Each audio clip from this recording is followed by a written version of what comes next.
Bangladesh football দলের সাবেক footballer এবং বর্তমানে বাংলাদেশ ফুটবল ফেডারেশনের সভাপতি কাজী সালাউদ্দিন বেশ কিছু বছর আগে তিনি একবার বলেছিল যে ফুটবলের মতো পৃথিবীর অন্যান্য দেশ যদি এত বেশি পরিমাণ ক্রিকেট খেলতো তাহলে ক্রিকেটে বাংলাদেশ ক্রিকেট দলের অবস্থান 150+ থাকতো।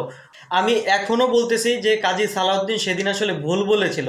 এমনকি বাংলাদেশ যে এই যে আমেরিকার সাথে টি-20 সিরিজ হারে গেছে, আমি তারপরও বলতেছি কাজী সালাউদ্দিন সাহেব তিনি ভুল বলছে।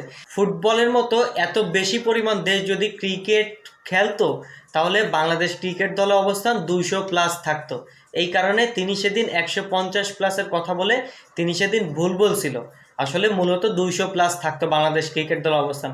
অর্থাৎ আমরা গেছি হচ্ছে বিশ্বকাপ জিততে অনেক বড় স্বপ্ন নিয়ে, অনেক বড় আশা নিয়ে, কিন্তু বিশ্বকাপ জেতার আগেই হচ্ছে টি-20 সিরিজ অলরেডি আমেরিকার সাথে হাইরা গেছে বিশ্বকাপের আগেই, মানে মায়ের দোয়াতেও কোনো